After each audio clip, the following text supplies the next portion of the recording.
Hi, everyone, and welcome to another episode of Inside the Circle. Today, I've been joined by another incredibly special guest who's played for clubs such as Lauren Grammar School, Randallstown, Pegasus, Louisville Cardinals in America, Kampong, and our current club is Tilburg in Holland.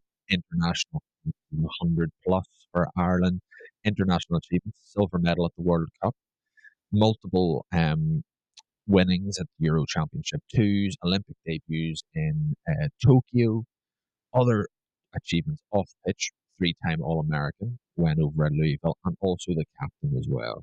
Player of the tournament at the 2018 World Cup and at the Olympic qualifier in Valencia.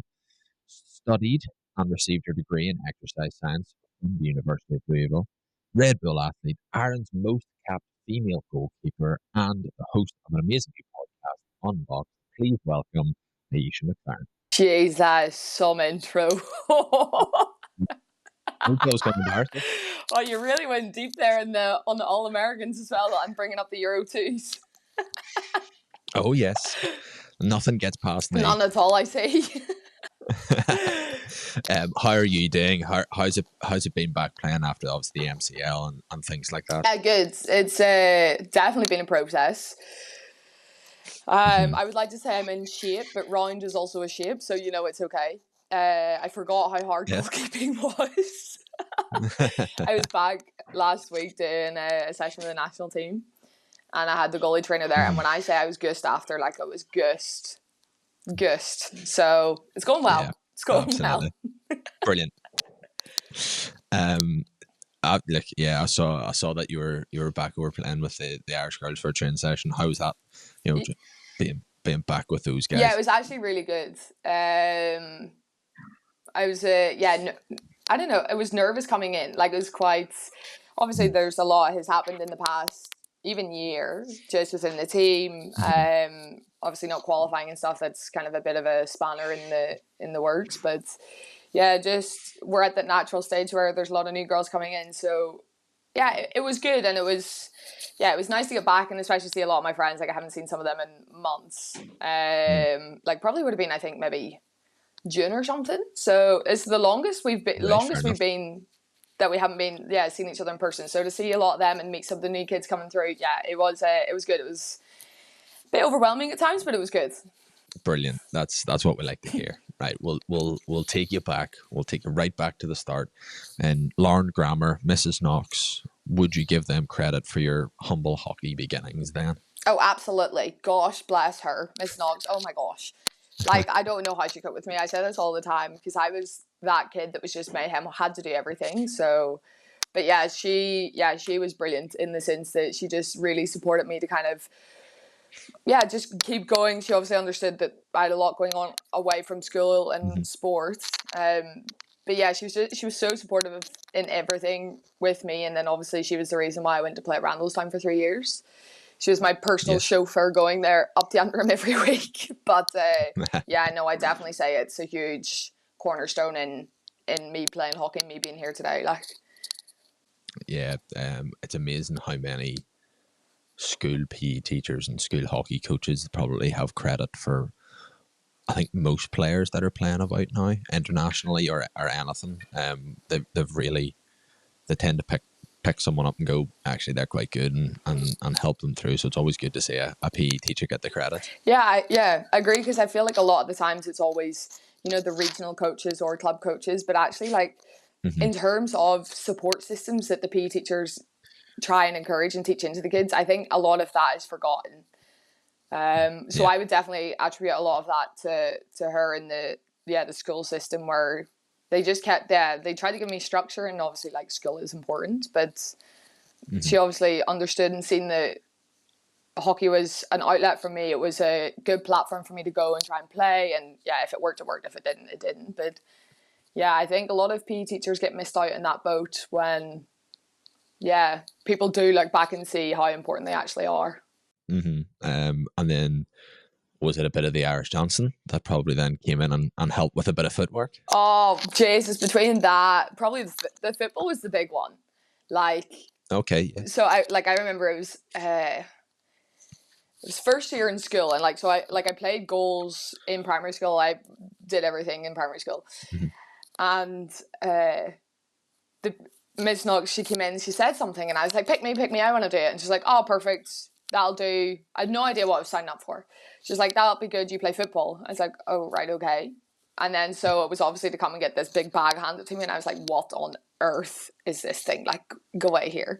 But I've always said that I think because I played so many different sports, it helped, like, yeah, obviously the Irish dancing with my footwork and being quick and agile, like football definitely with the coordination with my feet. Like, I think all of it contributed to being some sort of athlete I am today.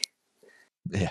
Yeah. Like, and the flute have anything to do with it, or is that just a side? That was just a side No, hustle no, at no, that no, point. no. I would like to confirm that apparently if you're musically talented, no, what is it they say? If you're musically talented, it means that you're good with languages. I wouldn't necessarily say I'm good with languages, but I'm very good at Okay. shouting on the field. I'm very vocal. Fair So enough. I think we're going to put those two together. It's the only connection we can make. Only. We'll make it work, eh? Absolutely. And then obviously you've said it on your that first episode of your podcast, which I would encourage anyone to go and watch. It was brilliant. All those experiences that you've had on and off the pitch, has that shaped you into the obviously the person and the player that you and style that you are today? Yeah, definitely. I think it's guided me through my career. A lot of the resilience and fight that I had to just have off the pitch, I think Yeah. if I didn't have, say, those experiences or someone who really challenged me, I genuinely would not be at this level of hockey. Simple as that. I would have given up. Yeah. I would have just been like, nah, not for me. Like, it's too hard. I stepped away. But I think because I had to fight genuinely for everything for so long and really just, I had to put myself through everything, that it definitely taught me that it is possible to do it. It's harder, but it gives you that grit and being like, no, if I want something, I'm going to go and do it. On the flip side, it also gave me that sense that, like, I was very independent. So I always found it hard then asking for help in that sense. And obviously if you're playing in a team, like, you have to work with others. So that's Yeah. where I would say, like, it's definitely been a journey going through my international career and just even a club, like playing with any team. Where it's like, yes, I've been very gritty and independent to get there and had to fight for that. But yeah, the working in a team part, I think that's maybe why goalkeeping stuck. Yeah, I was just about to say, is that why goalkeeping, like, naturally goalkeepers are weirdos anyway? Excuse me, I've been told I'm quite normal. Oh, fair enough. For a goalkeeper, For a goalkeeper, yes, true. I can say that my dad's one. Yeah. You know, they're solitary, you know, always have the sort of match on their shoulders that if you've let in one, oh, is that the one that's going to cost us the game? All of that, you know, it's probably kept you maybe in that position a bit more then. Yeah, I think so in that sense because, yeah, like goalkeepers we're a team within a team, especially if there's more than one of you. But you have to have that, grit and resilience. That, say, even if something does go in, you have to get on to it. You can't dwell on it because then the next time a ball comes, 9 times out of 10, it's probably going to be another goal. So I think that element definitely suited me better because I have more control over what I'm doing, especially in the circle, the decisions that I make. Yes, of course, field players tend to do some stuff that you're like, oh, come on here. But you can't control everything.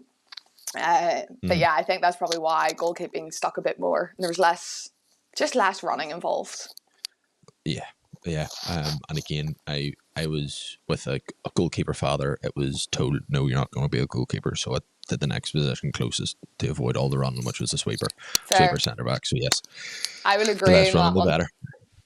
if I ever have kids, I'm like, nah, you're not being a goalkeeper. You're not tricking that bag around. It stinks. Way too much equipment. Exactly. Get a wee stick and pair of shin guards. Off you go. Exactly. That's it. That's all we need. Yeah. Dead easy. And then obviously leading up to your first cap, straight after your 18th birthday, unbelievable. I'm sure that was just a surreal moment. Just going, I've just turned 18. I'm now getting my first cap. What has happened? Yeah, like it was bizarre. So I was training with the girls for about 6 months beforehand. But like little hockey nerd me was just like, oh my gosh, they're so good. They hit the ball so hard. Like I remember honestly my first training session down, when I say Audrey O'Flynn destroyed my bicep. Destroyed my bicep. Like it was black and blue. Couldn't lift it the next day. So yeah, not that I didn't have any aspirations. Of course I did. Like I was training with the national team, but I was like, okay, Emma Gray, I love mine. I'm this young 17-year-old about turning 18. I was like, yeah, like we'll deal with that in about 10 years time. Like, because yeah, you're always told, oh yeah, goalkeepers are in their prime, like 27, 28, 29, like once you get experience. So then obviously Emma retired and then, no. Me, 3 other girls, Zoe Wilson, Zoe, we get pulled up on this trip to Spain. And I was like, okay, yeah, cool, we're going to go away. Again, no thought of first cap. And then Darren Smith at the time was like, yeah, you're going to get your first cap. And I was like, are you sure? You don't have to. I was like, it's okay. I can set this one out. No, like, we'll delay it. It's okay. But like, I can literally remember it clear as day, like warming up at halftime. Like, so we had the team meeting. He told me I was going to go on and play second half. And remember warming up at halftime. Even remember beforehand in the changing room, like sitting in between Katie Mullen and Kate Dillon, like seeing Naomi. Like it's just like it's so vivid. It's crazy. And the other 3 girls were up in the stand, and there's a photo of me. I'm warming up, and Zoe took it on her phone, and I'm just there like, I'm doing it. I've done it. Yeah, but then we were 2-1 up against Spain, then we lost 3-2. So that was a great first cap. You get your first cap. Doesn't matter. No, doesn't matter at all. Doesn't matter. Like knees shaking as I'm walking towards the goal, but like it was fine. It was unbelievable experience to get capped for. Yeah, to get capped for Ireland, it was crazy. And then you're just saying that you got Katie Mullen and just legends of Irish women's hockey, Irish hockey in general. Let's be honest. Yeah. Like you've played with some incredible people. You've said Katie Mullen. Is there anyone else that you've just gone, actually, you know what, they were a fantastic player or are still a fantastic player? Oh, tons of them. Like, yeah, obviously the big one, Shirley McKay from our neck of the woods. Just an icon in what she's done. Me and Shirley have definitely butted a few heads along the way, but she's brilliant for what she's done for the sport. Again, Megan Fraser, what a talent. Yeah, even watching her is just like, it's magic. Emma Smith as well. I've always said her sweep is like art. Just how she receives it, and then so smooth. Yeah, like there's so many of them that you're just like, whoa. Like they literally were part of that, in my opinion, the change in hockey in women's sport, or like for women in Ireland. We're part of that change. We're really put us on the map and set that journey out to the standards that I think where we're at and still continuing to get to now. Absolutely. And if you think they've all continued playing through those big moments that have happened, like it was mentioned before, the World Cup, most of them got to Tokyo as well, and the longevity of how they've got through it all, and the likes of yourself and all those guys, just it's been incredible to watch and see. Yeah, I think that just when you think back to it, it's like the program and just the sport in itself has grown so much. Obviously for the women's side, 2018 was huge. Like went in as these wee underdogs, like under a rock, like no one had a clue who we were. And we were just there, and you could see it. Like we genuinely were having the best time, really enjoying just being with ourselves. Like even in the hotel, like it's so funny. There'd be so many times where there's so many teams at breakfast. I think there was 8 or 9 teams in that hotel, and then obviously the group stages are passed and teams are getting eliminated. And each morning we'd still be coming down, like laughing, being like, and another one bites the dust. So like things like it's just. Moments like that you could see, like we were really enjoying ourselves as a group, but then that gave us the belief and be like, holy like we actually can do this if we really wanted to do something. Like when you look back, like okay, we're a bunch of amateur athletes, probably not the fittest, but like we still did that. So we were like, okay, if we actually had support behind us, structure, an actual program, just guidance to try and make it work, also for workers, also for students. Yeah. How good can we really get? And so I think that was like the first stepping stone in that belief Yeah. system. Absolutely. And yeah, I like 2018, I think I have a feeling I was sitting in civil service in the clubhouse, I think, because it was during the summer, so my sister must have been playing cricket out, and that's why we were there. Otherwise, why would it be there? Love the game. And it, absolutely. It was on TV, and I don't think anyone was watching the cricket because everyone was watching the TV. It was it must have been the semi-final shootout. Oh, Wasn't it a semi-final shootout? And yeah, so everyone was watching it. It was unbelievable, and like none of those people were hockey players. None of them were. It was just, this is an incredible feat that's happening. Yeah, it was mad. It was just mad. Like even whenever you hear like the Galway races were paused. Yeah. Like, sorry, what? Like, go out. Like, that's just crazy. It never stops. You don't stop the horses.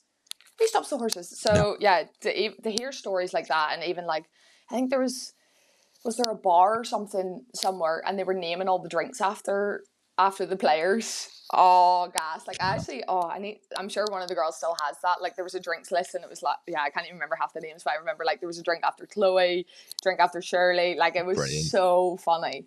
So, it was just mad. Like, mad. It was, and it was great to see. Like I always say, like, we're a little country playing a little sport, and for everyone to go, oh, they're doing really well, let's watch this, is an incredible feat. Yeah, and especially like when hockey isn't the biggest sport. No.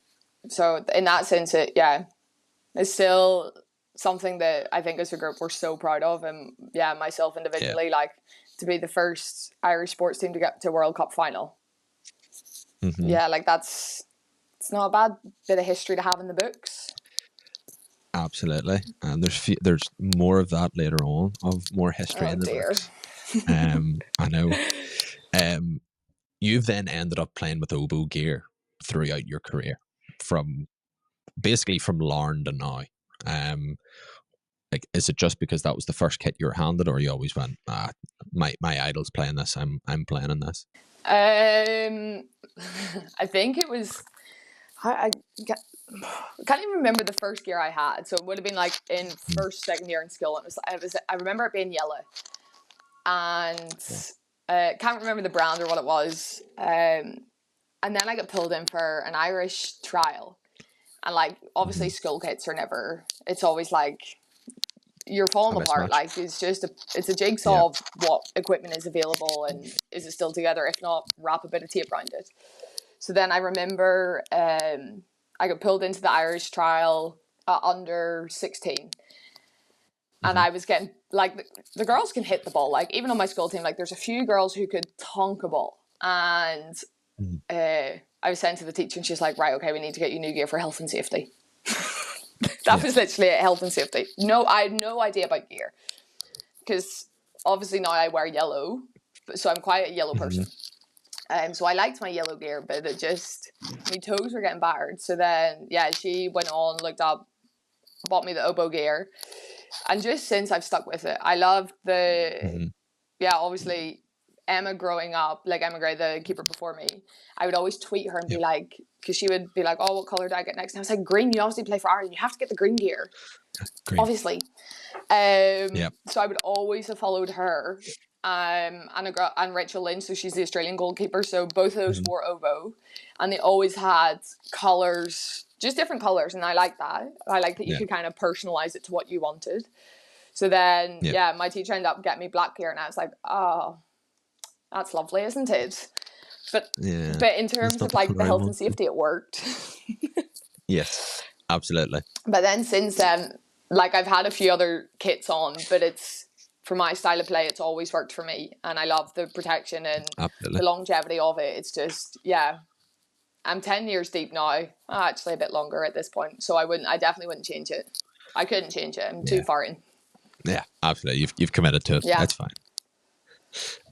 Yeah. So I was again in my extensive research. I do believe you've had black and green pads. No.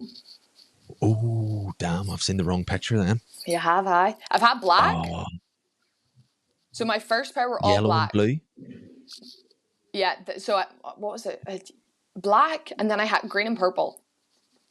That's maybe what it was. Yeah. So green and purple, it's the Hulk. Yes. Because I remember, That's oh my what it was. gosh, I literally remember I put up a Facebook post and was like, what do I get? It was like Iron Man, the Hulk, or there was another one. Yeah, yeah. Because we called all ours. Yes. Because we just meant it's the colors of what they are, so we may as well call them. So yeah. Yeah. Yeah. It's and it's now so funny that's we've just committed to just naming things like that now, and for all the goalkeeping stuff, and it's hilarious how many people come and go, yeah, it's the Hulk one I'm looking for, or it's the Iron Man, or it's this. So it's been very funny. It's just something that we did just to try and get people to notice us all way back then, and then yeah, it's very funny that it's still coming in and people are like, yeah, it's the Hulk that I'm looking for. Like, what else am I? Yeah. Obviously. But then I think after that, there's the green and purple, and then what did I go to? Yellow and blue, I think. Yeah. No, Because I remember saying yellow and blue. Or was there? Oh, I'm doing really well then. There was a yellow and blue. No, you're right. There was a yellow and blue. Okay. And then my goalie coach started calling me names, in the sense, like, in the funny way. So whenever I had the green and purple, he would call me Barney the dinosaur. Ooh, yes. Yeah. And then I had yellow and blue, and then yellow and pink, and then he started calling me fruit salad.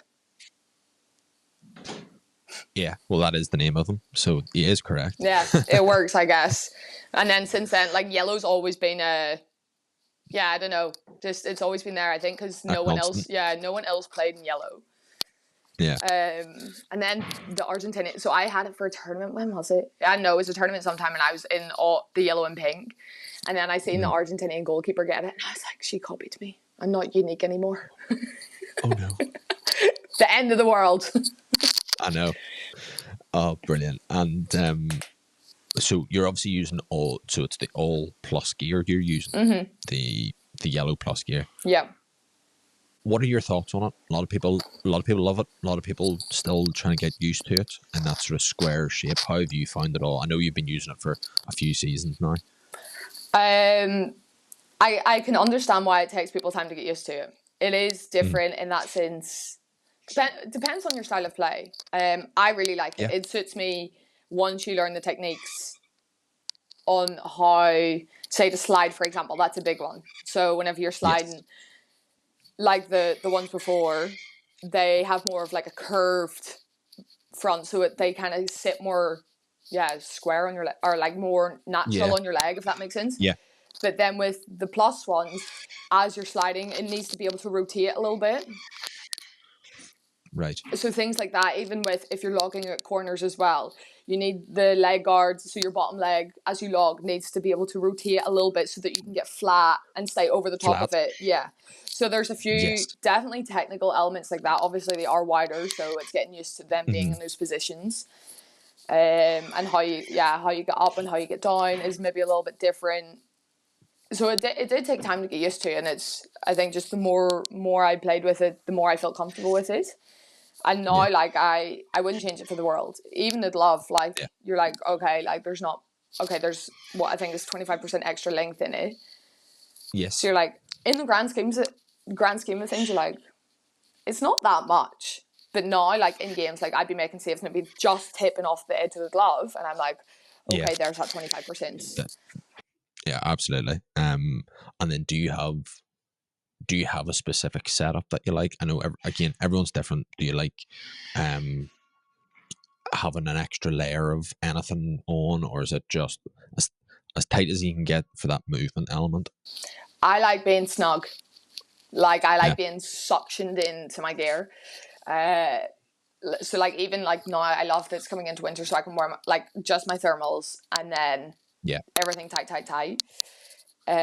but because of my style, I'm quite aggressive. I move a lot. Obviously, my gear moves, which is a good thing. It's what you want, because otherwise then you're just stuck. Yep. You're just a robot trying to move about. Yeah. So in that sense, then you'll always see me, like, I do this shimmy with my gear. So, like, my chest guard, so, like, I'll be going in for, like, say, going into the box for a corner, or, like, into the goal for a corner. And it's, like, with my elbows, I, like, shimmy them in to make sure my chest guard's all in the right position. But, like, in terms of my padded shorts, my kickers, my leg guards, I'm, like, everything as tight as possible. Like, strap me in. Nothing coming loose here. And I think for goalkeeper, that's probably the best way to do it, because it allows you to move like a normal person, opposed to, like you were saying, just going right, hit the ball at me. Yeah. You know, that kind of thing. And then what about your stick? I know, so again, some goalkeepers like a thicker handle, just it feels like there's a bit more of a grip and avoids turning. What's your setup with that? Because everyone's different with the stick and what they want. I'm just looking at my sticks now to see what I do like. Fair enough. It helps. I normally have just one grip on top of mine, so then I would just play with one chamois. Like, I have the shamrock strip, so I have one of those on top, and then that's it. Like, I prefer a lighter stick. I also had problems with my hand,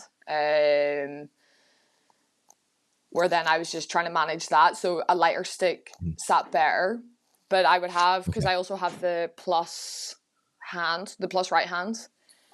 So you're strapped in about there as well. So I have a wrist strap, and then I also have, like, the stick in, and then the finger, like, so the finger and thumb grips. Loops. Yeah. So I have those as well. But I think my stick is normally anywhere between, like, 510 and 520 grams. So quite light. Oh, that is light. Yeah. But I just find, for me, that works. I think I'm strong enough that, like, if a ball comes, I can bat it away, Nudge it away. Yeah. Just, I don't know, just what do I do?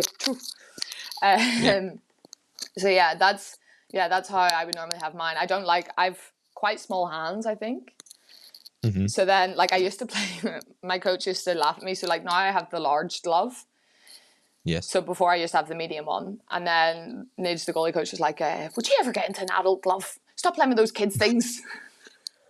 I'm like, Nidge, I've got small hands. So, yeah, but I tried, like, a teammate of mine, she has 3 grips on her stick. I'm like, Liz, I can't even get my fingers around that. Like, yeah. No. That's just a bit too heavy for me. There is some wild ones out there, like. Mad. But I have found that a lot of sticks are just, in general, getting lighter. Yeah. No, they definitely are. Especially the goalkeeping ones, because if you look back, the Obo used to have, like, the first versions of the Fat Boy and the skinny thing. And, like, that Fat Boy was a brick of a stick. That is a brick. Absolute brick of a stick.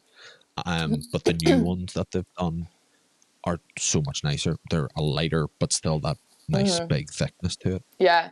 And I like how I think they've got the balance quite right in it, in the sense that, well, for me anyway, it's when I go to play with my, like, nudge the ball, a lot of the times in the older sticks in general, that they've just been like the weight is just the whole thing. Like, it's just like a plank of wood. But now it's more like it's in that kind of just off the hook head part. So then when you do make good contact, it's like you're barely hitting the ball. It's just like tap and then it pings away. Same whenever you're making a stick save. It's not like it's just hits it and drops or ricochets anywhere. Like, there's more control on where you're able to play it, which, for me, obviously works well because I get tested quite a lot there. So, yeah. Comes in handy. Absolutely. Yeah, it does. It's a useful bit of kit. It is, It is. Yeah, it is. Funny that. Who would have thought? So then, obviously, after being in school, Lauren, Randallstown, Pegasus, all of that, you then managed to get yourself over to Louisville to do exercise science. So again, in your first episode, you said you had to do the SATs, you had to do the full whack to try and get yourself over there. Yeah, not for me. Just, if I put my mind to it, I can be, I say, academic.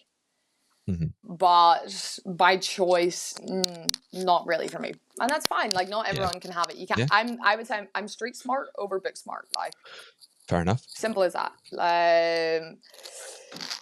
So yeah, it was definitely a challenge, but I knew ultimately like it was definitely the right path for me to go to America. And still to this day, I don't regret it. Of course, I see all my other friends, they're going to uni in England and they're living that like freshers parties life, but that also wasn't for me. Like I knew I wanted to play hockey.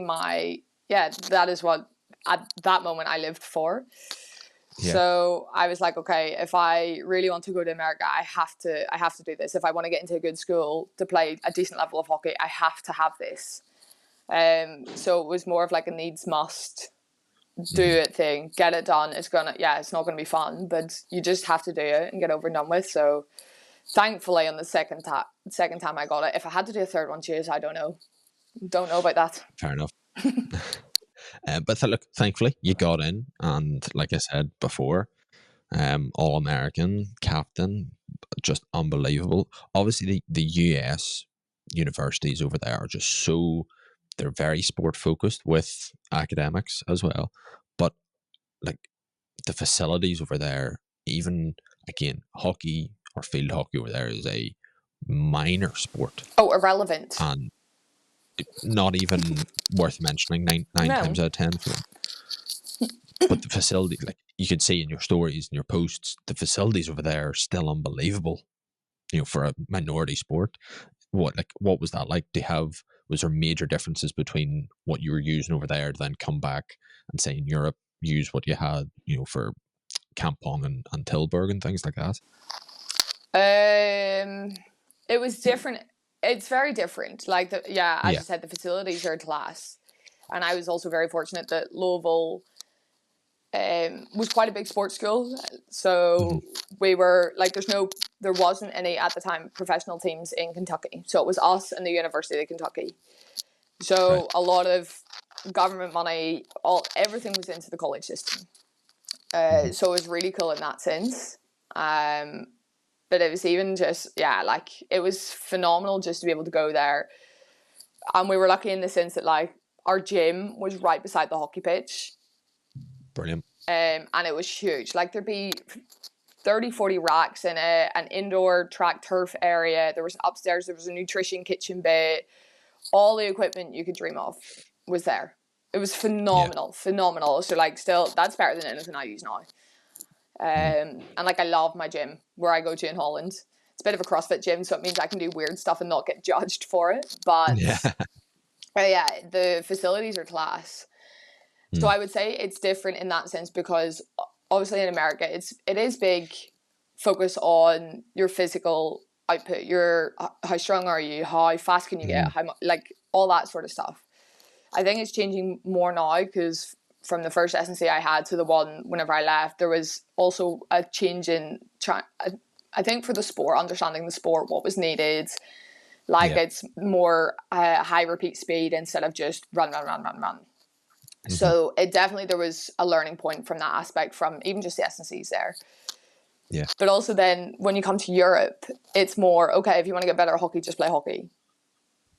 Yeah. Yeah, and it's like if you're tired, just don't go to the gym. Maybe do a recovery session, do a few stretches, and it's like that's where the science side of me is like, no, like you need to be able to, 1, for injury prevention, 2, to be able to last a whole season, 3, you have to actually push through, say, fatigue moments to actually get fitter, faster, stronger, to be able to play better hockey. So sometimes I struggle with the European system in that sense.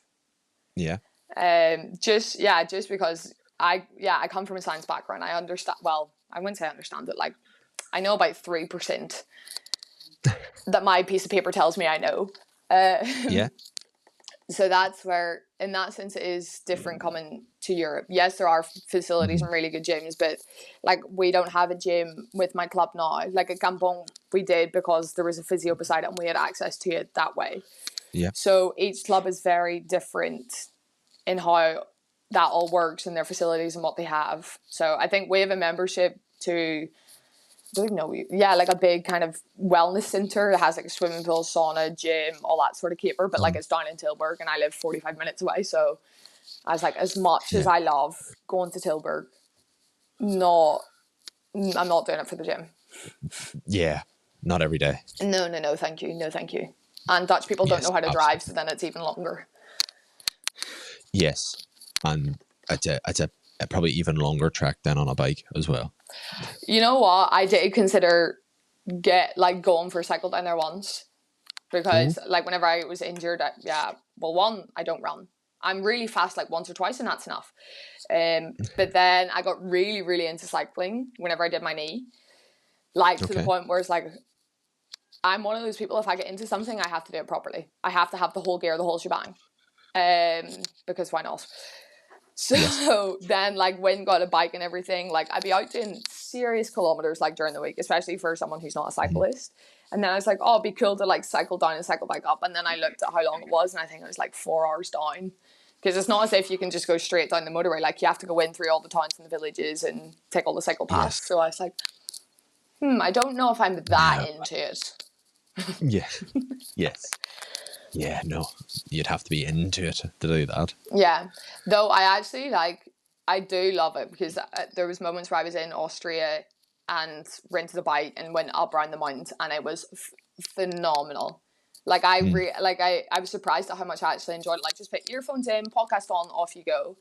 Obviously, whenever you hit, like the huge hills in Austria, you're a bit like, Jesus, why am I doing this? But in Holland, it's like flat, so there's no problem with that. Yeah, absolutely. Grand. Yeah, exactly. And then, so obviously you're out there, but you're obviously still playing international. So international duties call.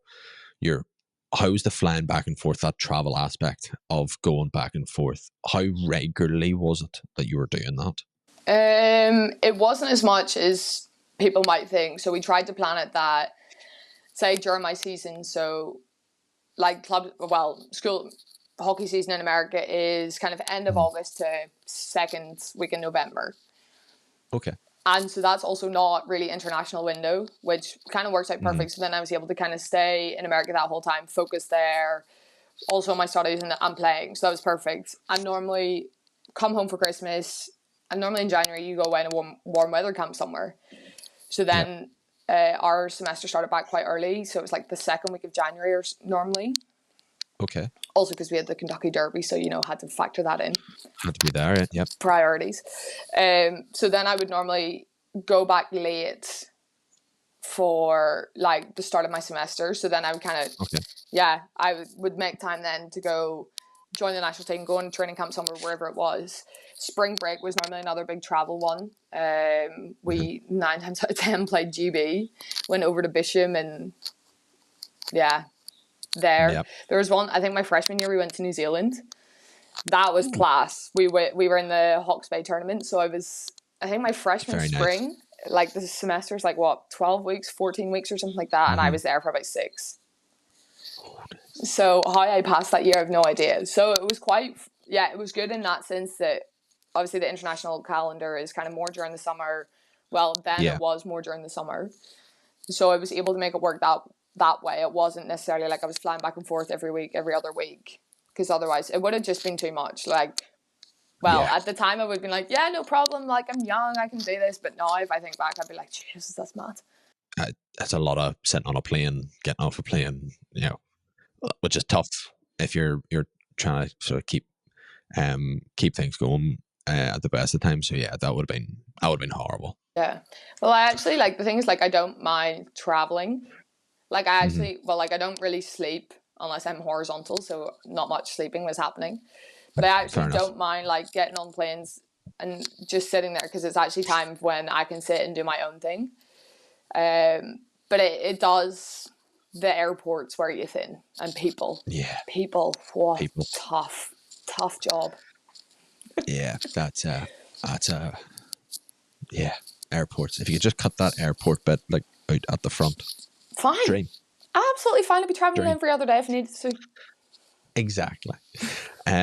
Did you have a kit, a US kit and an Irish kit, and you went between them, or did you bring your kit back and forth? No, I had separate kits. Okay. Which is nice. So when I was in America, I had my Louisville colors, so they were red and black. And then I had my yellow and pink, I think, by this point. So then it was based in Ireland, which was nice. So then it meant it's one less thing to be trekking around. One less thing to carry. I was always wondering that, because obviously it's not a wee bag that you're taking around with you. So like, yeah, so it's interesting that you had a US kit, Irish kit. That makes far more sense, to be Yeah. honest. But like even now, so like I went through a phase here whenever I was playing at Kampong, I was like, I'd have a kit in Holland and then a kit in Ireland. But Okay. then it just doesn't fit the same. Like No. when you have one kit and like you're playing in it more often, and the snug of it, how it sits on you, it just feels literally like a second Mm-hmm. skin. So then whenever you're chopping and changing, like for some people that's maybe fine, but then it was like I like my things, like Yes. I like my things right, the way whenever they sit right or whatever. So then yeah, after a while, even I think with America stuff, like I would bring say my chest guard back, my shorts back, my elbows back. Foam I could manage with, but like Yeah. other bits where it was like actually sitting snug to my body, then I would start bringing back and forth. Okay. Again, those stitch bits and pieces, like the chest and the legs and all those bits, it makes sense to have those, because those, like you said, they're the bits that you're most comfortable in. The leg guards, kickers, you tighten them, you're fine. You know, the other bits and pieces are definitely something that you want to make sure that you're happy in. Yeah, definitely. Because otherwise, I don't know, you're just, whenever you're training, whenever you're moving, you're always thinking about it. Like, it's always there at the back of your mind, being Yeah. like, oh, this isn't sitting right, or you're trying to constantly fix it or something. So it just got to a point where I was like, okay, if I'm spending half my training session worrying about this, then I've got a few problems. Yeah. So obviously you come out of that. We talked about the World Cup and getting that silver medal, which was just fantastic, and the impact of women's hockey in general. Coming through here, to be honest, it boosted all hockey in Ireland. It really did, because you could see it from the men's. There's definitely that. It was piqued interest. It was actually our wee country can do it. So I may as well start getting back into it. But yeah, definitely on the women's side, we could see that just that, little girls coming in. Yeah, want to get a hockey stick. Saw the girls play. Well, was that ever realized when you were there that this could actually be something bigger than just playing over in London? Definitely not while we were in it. Like, we would just hear snippets just from family and stuff here Mm-hmm. and there. Like, we were in such a bubble that we had no idea. I'd say it wasn't really until, like, even directly after it, like, okay, yeah, you're still hearing bits and bobs, but you're just living Yeah. in this bubble, like. So for me, I don't think it was until a couple of months later where actually, like, I sat and thought about it, and then you hear stories of, yes, all these little girls getting involved, but then all these people coming Mm-hmm. back to the sport, or new clubs being Yes. formed, or wait lists for clubs, or things like that. That's when you're really like, whoa, this is cool. And we've always spoke as a team that we want to leave a legacy behind. We want to open the door for other people to get involved. We want to inspire people to just go and play. And Mm. so that's whenever you sit back and think, and you're like, whoa, okay, like this is actually, we did actually do that. We started that journey where people could really, yeah, just want to come to the sport, want to go and get the equipment, want to go to a club, want to come. Yeah. Yeah, that's when you're really like, okay, like we did. But it wasn't until a couple of months after that, really, when you're hearing or talking to people, that you figured Yeah. out. It all kicked in. Mm-hmm. And then obviously, so done the World Cup, absolutely fantastic. 2 years later was meant to be then Tokyo. You've qualified for it. Obviously there was a slight hiccup in the road of COVID, and it got pushed a year. Um, Again, I'll keep referring back to that first episode. You described it as a much more difficult tournament mentally. Um, and did that did that ruin the games for you? No, ruin's the wrong word to describe it. Did that sort of tarnish the games for you a bit? Yeah, I think so. In the Mm-hmm. sense that, like, anyone I think who watches the Olympics or is an athlete or has an understanding of how big and amazing this spectacle can be, you build it up. And as an athlete, you're like this. You always talk about the Olympics is the ultimate goal. The Olympics is what you Yeah. want. That's where you want to go. That's what you want to achieve. And for me, yeah, like as I mentioned in my first step in the podcast, I didn't enjoy it. straight up. Yeah. It was like you go there and it's like you're under lock and key, and you just, like, you can't interact. Like, that was one thing I love about tournaments, is you're able to interact with other, in most sense, other hockey players. But in this, you're like, oh my gosh, that all the athletes of the world are here for this. Like, that is amazing. So then to not be able to go because there's a fear that you could pick up COVID and then you're out of the tournament, and then that's you done. You might not even get to play. Yeah. So that was a big factor where you're just like, okay, not great. Then you also have the element of these huge stadiums, amazing facilities, not one soul in them. I know. And it's just like... And they were amazing places. Oh, phenomenal. Really, really phenomenal. And I've always said the Japanese culture is amazing. Just how welcoming they are, how polite they are. They're just, it's phenomenal. And I think that was also, to not experience that was tough. Because, you're also, as an Irish person, you're traveling to Japan. Like, how often are you going to go there? Like, not not that often. So that was a big loss. But then for me, like, Tokyo was a year delayed in probably one. I needed it to try and sort myself out, but I was also not in a good space mentally. So it's just, I think the element of everything, whenever I think back, I'm just like, I did not enjoy that. Like, I was miserable. Yeah. And so that's why, like, even in the podcast I said, I was like, the best time I had was when we got put out. And I was sitting on the grass drinking, because that was when you had no fear. Like, I remember, like, I was sitting with the Egyptian football team. There was the girl who won the triple jump from Venezuela. Unbelievable. Yeah. She was also there. Like, there were so many athletes that you're just like, okay, I would never meet you. The Canadian hockey guys were there. Like, it was so fun. And I was like, for me, that was like, this is what it should have been. Yeah. So absolutely. So to miss, I think that's why not qualifying for Paris hurt probably even more, because I'm like, I wanted to experience that. Yeah, that would have been it. Yeah. But not everyone can have the fairy tale ending or the fairy tale story in sport. It doesn't happen that way. And that was my experience with it. And there's something I have to live with. Is a bit bleak on it. Like, I can still say I'm an Olympian, and I'm really proud of that. But it's something that you obviously wish could have been done different. Yeah, but look, there's LA. That's only 4 years away. Here, my hips aren't getting any younger. Come on now. We'll see. We'll see is a binding contract on this podcast. Oh, I don't know about that. Then remove, we'll see. And then again, going back to that legacy piece of Tokyo, you're the first Irish women's hockey team in an Olympics at that point as well, which is just another bit of history for you guys to tick off. It is cool to say, like, of course, going there, that was never our intentions to do anything like that. But I think maybe in years to come, I'll be that little old granny sitting in a chair telling my grandkids, being like, I was the first one, blah, blah, blah.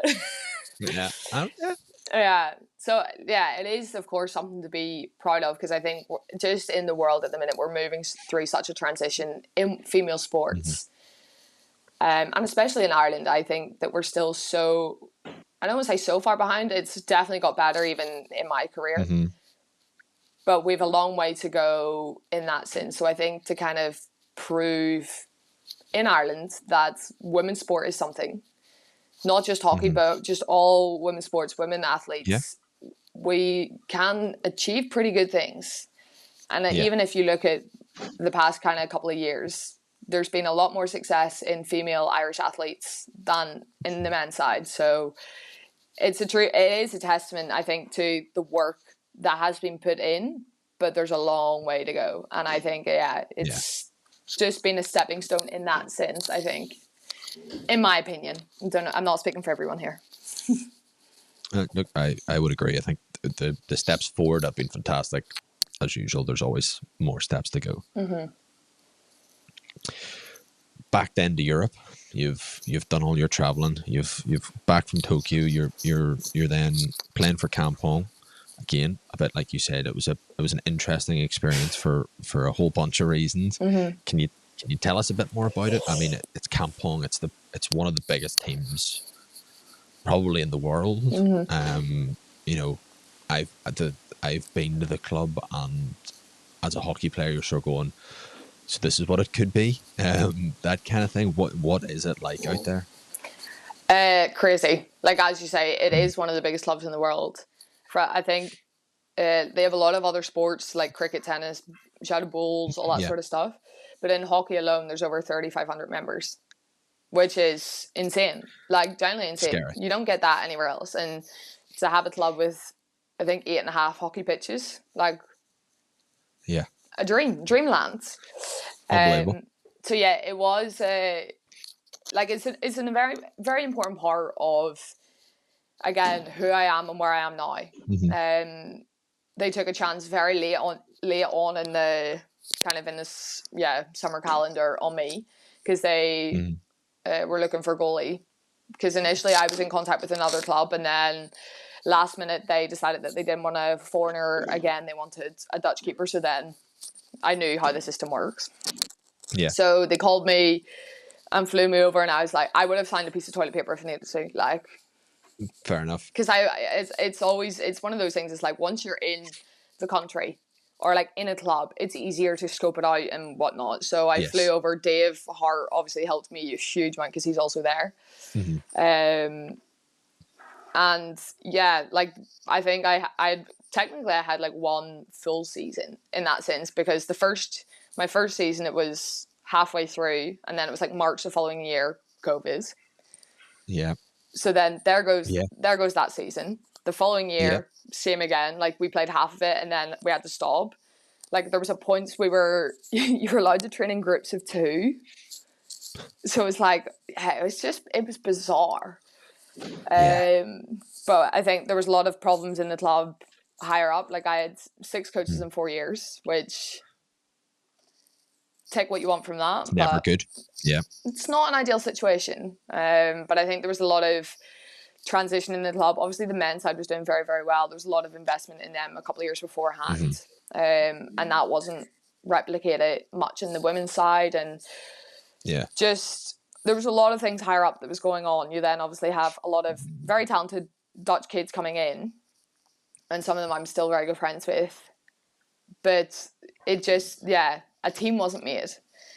And then, my 4th season, it kind of got to a point where I think we're on our 5th head coach, and then everything was my fault. Obviously, the goalkeeper does everything wrong, exactly. as you do. They don't speak to you. Yeah, there was, like, I had very good open conversations in what I thought was open conversations, in the sense that I told them I was struggling after the summer, and it was kind of manipulated and used against me. So I remember I was sitting in the team manager's house, again, brilliant woman, and there's articles coming out saying that the head coach says it was all my fault. It was all over the media and all this. And I was just like, whoa, okay. Like, I was about to quit there and then. I literally was in tears to the manager and be like, Mar, I can't do this anymore. I'm done. I'm out. I'm not doing it. And she was like, no, it's okay. Like, we'll figure it out, blah, blah, blah. And then I was talking to a few other clubs, and then it just, I couldn't for myself see a way past it, just from the club since. Like, that coach then was let go. And I get, obviously, when there's high stress situations, like, people make random decisions. Like, that's just normal. Yeah. I don't say it's normal, but it's just a pattern of human behavior. Absolutely. So then it got to the point where I would struggle to move past the club's behaviors and things. So then for me, I chose naturally. Like, I was just like, no, I need a fresh start. I wasn't playing well. I was trying to adapt and play a style which just didn't suit me. So I chose to then move to Tilburg. I had a really good conversation with them. Obviously, Maddie Hinch was there beforehand, so I knew that they were good with foreigners. and things like that. So I was like, yeah, okay, the driving's a bit more, but good job. I like my own company. So Yeah. that helps. And then I chose, to leave the club. Again, I still have great memories with a lot of the girls. And I really do appreciate the club for the opportunity they gave me to move to Holland, to play in the Hoofdklasse, to meet so many brilliant people. But just for me, some of my values I wasn't willing to change. But then, I had to look elsewhere, and I'm okay with that decision still. Yeah, and again, like you said, goalkeepers as being individuals probably helps with that mentality of going, well, this isn't working for me, and this isn't something I want to be, part of anymore. I'll take a step back. And is that so? That move to Tilburg, was that at the same time you took that bit of an international break then as well? Here now we have to do some mathing. I know. Sorry. No, you're good. So I think it would have been around the same time. So we had, when was the World Cup? When was that split World Cup? 2022? Yeah, well, it must have been 2018. Yeah, 2022. Yeah, 2022. Yeah, so then, because I was in Kampong from 2019 to 2019, 2020. This is great. This is great mathing. This is also great content. Yeah, sorry about this. No, it's purely. No, I think it would have been around the same time. Just I had so much of my own stuff I had to figure out. I'd been in the national team 8 years at this point, and I'd given everything to them, and I was, I guess the point where you're just like, okay, well, what am I doing? Like, who am I? Like, I play hockey, yes. I'm seeing all my friends getting married, having houses, like living that normal life. And I know I obviously chose to be an athlete. I chose to play international hockey. That's a choice that I made. But it was getting to a point where you're just, a lot of life, a lot of career choices, just everything was just, it was overwhelming. And there's a lot of other things going on that I was just like, okay, I can't do this. I can't continue in this path. So then it was, after that 2022 World Cup, then I stepped back, and that would have been around the same time I was joining Tilburg. And I was very open with them about it as well, and they were very good in that sense. And I think because I was able to be open with them, I actually started playing better. Yeah. And it gave me the opportunity. I don't know, it's just like a bit huge weight lifted off me, because I didn't have to worry about trying to perform at international. I didn't have to feel that I always had to, not save the day, that's the wrong word, but in that sense, like, kind of step up to cover for everyone. Like, I had that feeling, and I put that pressure on myself. So I think that removing that element gave me more headspace to say, work on other things in my life, work on myself, like try and understand what I wanted to do, and then just try and enjoy playing again. And then probably that extra pressure of international duties taken off, just it clears that part of your mind, and you can go, right, I can focus on this a bit more. And it probably, looking through, again, doing my extensive research, looking through everything, you can see that almost reset, and you go, I can relax a wee bit more and focus on off pitch stuff, and then naturally that then allows you to focus on pitch stuff when you're on the pitch, opposed to, first thing in the morning you wake up going, right, how am I getting to train? How am I doing this? What's everything else happening? What's my schedule like? Yeah. And even at that, it's like, even whenever I was away, like, I knew I wasn't done with international. I knew there was always that part of me is like, I'm not done yet. But I also knew I was going to be done if I continued like this. So that it was also a challenge to try and accept in myself that, okay, I've chosen to step away because I need to. It got to the point where if I didn't step away, it was going to be bad. Like, a volcano was going to erupt, and I was never going to play again. Like, sell the gear. So there was a part where, even in that sense, it was just a big learning process to try and learn to set that aside, because, again, from so young, I was so independent, had to make all these choices for myself. But then you're also making choices for other people. So whenever you are playing in a team, so whenever I'm playing for the national team, Like I was the number one goalkeeper for quite a few years at that point. We're not going to do mathing again. And I also had that feeling where, one, I knew I needed to step away from myself, but I felt I was letting the team down because I knew they were going to go to a Nations Cup. I knew they had other things going on in other tournaments. And so part of me felt that I was letting them down, that I wasn't there for them. Okay. Yeah. But again, I think that's like a typical human thing whenever you are in that team environment. And so, yeah, of course, I knew from the girls they were never going to judge me in that. They knew, and I think they could probably see I was really miserable and whatnot. And they were so good in that sense where it was like, no, it's fine. Like, we care more for you as a person than you as a hockey player. Yeah, of course, we like you as a hockey player. Do you know what I mean? So I think it wasn't until I actually spoke to them and they were able to like kind of reaffirm, no, it is okay. That okay. It wasn't until that point then I was really able to set it aside. If that makes sense. Yeah. I don't know. Half the time I just ramble. It's the Northern Irish in us of just going, we're just going to talk. Talk until someone tells us to shut up. Sorry, I hope you might have to bleep that. No, you're fine. Don't panic. You obviously then, and you get to Tilburg, you're having a great time, and then you decide to just have a wee injury. Decide to hurt your knee a little bit. Small bit. And then small bit.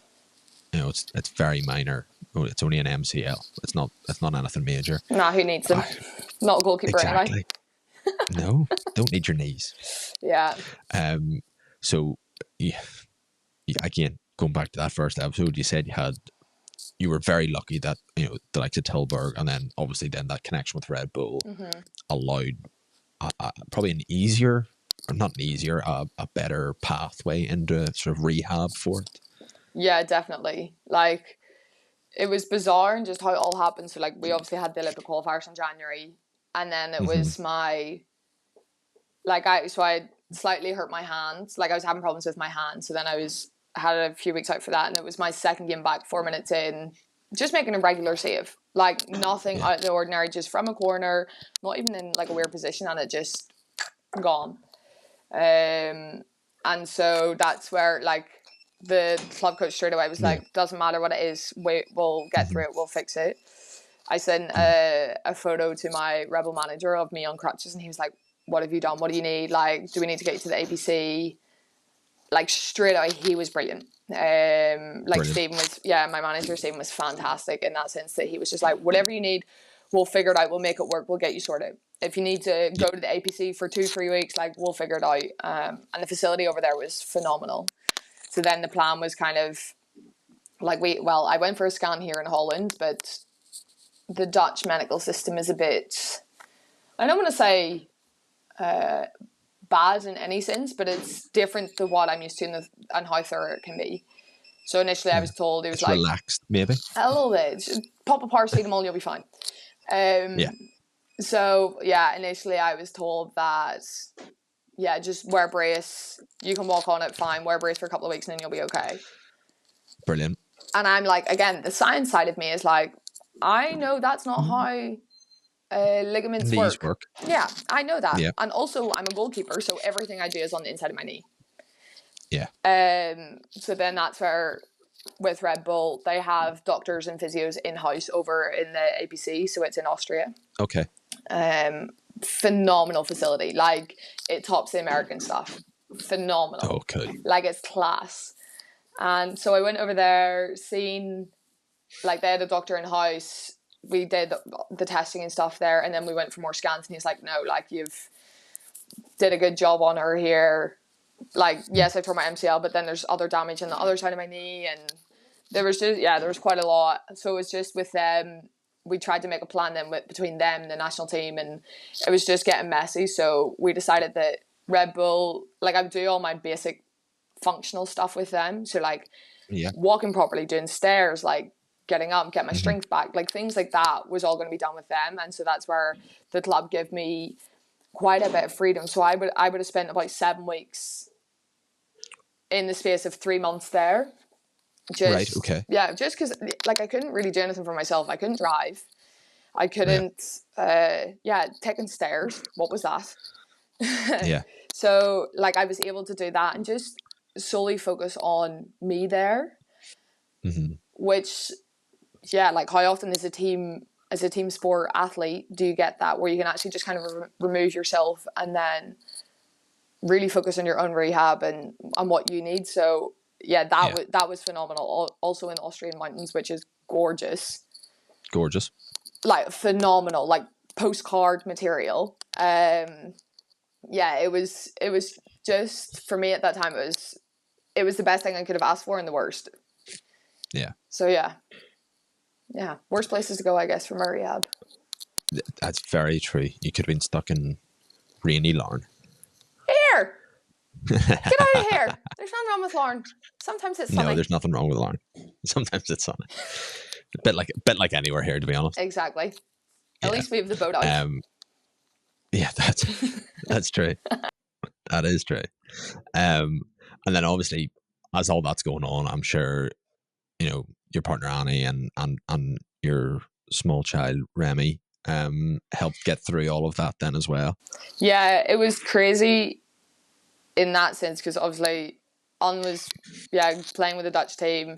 They're preparing to go to Paris. So in one sense, it's like I'm doing everything I can to support her. Yes. But then, like, as her partner, I'm doing whatever she needs to support her in that sense. As anyone would. But then the athlete side of me is like, you're about to go and live out my dream. So that side was really tough. But I was so proud of her, and she was also supporting me through my rehab, and then obviously our child. We lost without her. Me Remy. She's probably lying in the bed now, sleeping like she's heard her name. Like, what? But no, like, I think it sounds silly, but people that don't have dogs won't understand. But how much she was just able to, I don't know, just be there. Like, she definitely, like, especially as a border collie, like, she's so smart. And she was just able to sense, like, if I was dead after training or if I just needed something, she'd literally, like, come up and just sit beside me and, like, just curl in beside me and cuddle. And, like, collies aren't the most cuddly. Like, they want to work for appreciation. Yes. So for her to do that, I'm like, she senses this. Yeah. So, there was, the pair of them were definitely needed to get through that period for sure. Yeah. And then does it help that the both of you are international keepers? Can you understand what the other one's going through? You've got, you're playing the same position, you're in the same boat in terms of that. Does that help at all, or is it a bit like you said, oh, she's away to Paris, that's what I wanted to do? No, it definitely helps because you always hear a lot of the times when you have an athlete or someone playing international or something, even if it's just a normal job, if they're doing something very competitively or trying to further their career, whatever it is, there always has to be give and take. Yeah. And sometimes not everyone understands that who's not in that environment. So in that sense, it's really good that it works because we both understand what it takes. She's also had her own injuries and stuff in the past, so she also understands now maybe why sometimes I'm being a bit more grumpy than usual or whatnot. So in that sense, it works. Yes, of course, there's the jealous element from my side where, she's living out my dream. But she's it's that kind of give and take where she needs to be a bit selfish because she's trying to get the number one spot to go and play in Paris. Again, normal. Exactly. Yeah. And then I'm watching her living out out my dream. So there's definitely times where it was tough, but I think that's where we both have that perspective on and can separate the athlete side versus like the human side or like the personal side. I think because we can separate that, and we've had conversations about that, and they haven't been easy. It definitely helped us move through that period, and even still, like, it's tough. Like, her medal, it's gone today, thankfully, but it was like it's in the house. I still haven't touched it. It's sitting there. Yeah. yeah, like I'd be sitting on calls and it's sitting in a box behind me, and I refuse to touch it because I'm like, it's not my medal to touch. Maybe at some point I'll just get over it and accept it, and maybe, I don't know, Yeah. I don't know, maybe, big maybe. But yeah, so there's moments like that where it is still just working through it. Like she bought a poster. It's actually really, really cool. It's like a Paris one, but it's kind of in the shape of like the rings and whatnot. Mm-hmm. And she said to me, because we were redoing our living room and kind of putting a few bits of art and stuff up, and she was like, "Oh, I bought a poster," and I was like, "What is it?" Mm-hmm. And she was like, "Yeah, it's one from Paris," and I was like, "Nah, you're not putting it up yet. You're not doing it." So, Yeah. so there's things like that where it's like, now I'm obviously coming around, like processing and stuff is Yeah. more Yeah. in that sense, but yeah, it's definitely been a journey. Yes. It is difficult. I can only imagine that sort of just, it's something in your house that you're going, like, so close, but yet so far, and it's just then sitting there. Mm-hmm. That's difficult. Yeah, but that's where I think I also have the perspective and the reality on just where I come from, but also the understanding that every international athlete, or I would like to most, and if they're going to the Olympics, they want to go and get a medal. They want to win. But there's only one gold medal. There's 3 medals. So, like, I'm very clear in my understanding that it doesn't just happen. I'm also very clear, and especially now living in Holland, you can see just how insane they are at hockey and how much it's bred into them, and the funding and the support, and how as soon as you're walking, you've probably got a hockey stick in your hand. So culturally, it is very different. And that's of course where we as Irish athletes aspire to get to. We're definitely on our way in doing so. But that's where our goals might be a little bit different. Yes, of course, we as an Irish team want to win gold medals. We want to win. We want to get to all these major tournaments. But it doesn't just happen. It's a shift in, as mentioned earlier, like this societal shift in support, shift in funding, shifting in people believing in us and us in ourselves. So in that sense, I know I can separate it and be realistic about it. It might sound harsh to people that are maybe listening, but if everyone thinks that they can get a medal, then, I don't know, go show up to your Sunday fun run or something, then you will. Yeah, you're right. And then probably the big question then with you both being keepers is, who has the smelliest kit and where is it kept? I can confirm I am not the smelliest. I Brilliant. am very clear on that because I wash my kit a lot more often. Um, normally it's kept at the club, but actually currently mine's sitting in the living room because I have goalie training at somewhere else tomorrow. So I had to come back Fair enough. home with me. So it's currently out drying a little bit because we've got, that lovely Dutch 6 months seasonal rain that's just started. Yes. So sometimes it's hard to get in the house because you open the front door of the apartment and there's 2 goalie bags sitting there with other kit bags, and then the gear's out of the bag because it has to dry. So we try as much as we can to just like kind of confine it to the hallway. We're like, okay, the sports shoes and everything are there, so like people can deal with it, but the rest of the house smells lovely. Okay. That's good. Just so people are aware, we don't all stink. I do wash, like I would wash my kit once, twice a month. Wow. Okay. That's good. That's impressive. I hate the smell of it. I can't hack it. Those kids that walk past you about 10 meters away and you get a waft of them. Oh, powerful. That's difficult, that. I can't hack it. So that's why I also would say I am quite normal for a keeper. Yeah. Okay. I will then give you that. Thank you. Knowing now that fact, I take it all back. Yeah. What do you mean you hadn't already? And then obviously with the rehab, then you were able to get talking to a few people, sort of spark the idea of doing your own podcast, of starting Unboxed. And what was that process like? Did that just go, actually this would suit me and I will do this? Well, I think, well, like, even from this, you can just, like, I just talk. Like, I'll talk until Yeah. someone's like, wished. And I'd thought about this idea when, okay, I knew I was going to go to Paris to watch Anna because, yeah, Mm-hmm. I'm so proud of her in that sense. So I was like, okay, I'm not going to miss this. Like, if she's competing in the Olympics, very high chance she's going to come home with a medal as one of the best teams in the world. I have to go and see this. But then the athlete side of me was like, Yeah. okay, this could be difficult. I want something else to go on. So I had this idea that I pitched to some of the people at Red Bull that it'd be cool to just go and chat to different Red Bull athletes.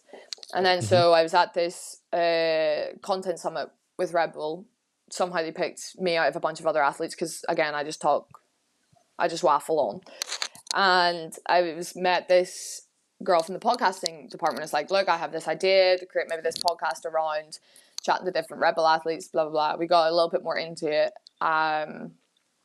because I was like, yeah, I want people, yes, people will just see them as these amazing athletes, but there's also a person behind them. And it was also, I think, part of the journey that I was going through with myself and understanding that I'm a person first and an athlete is just a small part of me. And also from doing my knee, because everyone was just like, oh, you've done your knee, you can't play, what are you going to do? And I was like, well, actually, I'm studying, I do this, like, I do have a life also. So then we kind of delved into it a little bit more, and yeah, they really encouraged me to just go and try it. And I've always said, if it works, it works. If it doesn't, it doesn't. I do that. I say that with anything. Like, the worst thing that can happen is it doesn't take off, people aren't interested, and you can say, look, I tried. So I thought, okay, yeah, why not? Let's try it. I was kind of a guinea pig for them in the sense that we were trying to like set up podcasts with athletes and things. So yeah, they helped me get the kind of idea off the ground. Just to talk to people and just see that we are more than just an athlete. We are more than our job role. And it's not even just with athletes per se. Like, I'd love to get it to the point where I'm able to have conversations with anyone, and everyone has a story. Everyone is more than what they do. So like, for example, some like people might think, oh yeah, you work in a hockey shop, so you're just a salesman. Okay, yeah, that's just maybe 1% of who you are, but that's because that's all that people can see, so that's then what they assume that you are. Yeah, exactly. So it's that idea of trying to just make people think, have conversations about real life things instead of and open the door to those conversations, if that makes sense, to allow people to have them. So yeah, that's kind of the idea behind it all in long form. And look, the episodes that have come out have been fantastic. Like I said, it's, you see these people and you go, oh, that, you know, that's what they are. That's they do this, they do that, and you turn around and go, actually, no, there is 17 different layers of something else going on in the background and all of that. And I think it's fantastic, and I absolutely encourage everyone to go and watch the episodes that have come out. I have one final question because I know I have kept you far too long, and I can only apologize. It's a question I ask everybody. It's a big important one. When you're going before training or before a match and you have to put your socks and shoes on, do you go sock, shoe, shoe, or sock, shoe, shoe? Sock, shoe, shoe. Good. Done well. Who on earth does sock, shoe? It's horrendous. They're weird. They are weird. I have said every time there's something wrong. Oh, here, I've got them one back for you. Okay. Do you go dress your bottom half, dress your top half? Or do you go, so for example, do you say put your shorts on, your socks, your shoes, then say your t-shirt, your jumper? Or do you go shorts, t-shirt, legs, or like tracks and bottoms, jumper, shoes? Ooh. That's a good one back for you. That is a good one. I actually don't know. I probably change it every time. As in socks go on last every time. Yeah. It's probably shorts then top. Yeah, I would assume it's shorts then top. I'm now going to be thinking of that. I have training tomorrow night. That's all I'm going to be thinking of. And then Saturday I'll be going, how am I putting this on? And I'll end up walking out the house with like half a sock on or something. That is a good question. Throwing a spanner in the works there. You've absolutely ruined me with that. I'm now going to be thinking about that for months and going, how do I You're put my welcome. stuff on? Yeah, thank you. No, but look, you've passed the sock and shoe test, so you've done well. Thank you. Before you leave, is there anything that you want to plug? Plug. Yeah, Well, bit. obviously, yeah.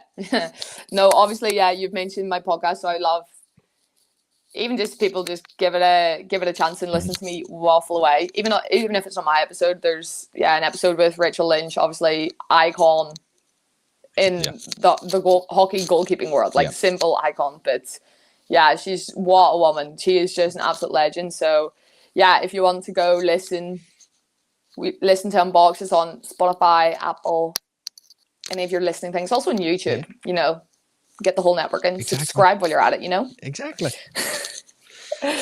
But yeah, I would love if people just give Unboxed a chance to see how they can relate to things. Absolutely. And look, I'll put all the links in the description so people can absolutely fire on over there to watch. Lovely. Thank you very much. Thank you very much for joining us on this. I really do appreciate it. No, of course. It's like I say, I chat to a brick wall if I need to, so it's nice chatting to another person. Absolutely. And thank you very much, guys, for watching. If you liked anything, let us know in the comments below. You can like and subscribe as well if you can. If you don't want to watch my face, which is completely understandable, you can listen to us on Spotify and on Apple Podcasts. And the last thing to do is thank you very much, Ayeisha, and have a great rest of your week. You too. Enjoy it. And that's it. Yeah. Take care. See ya. Bye.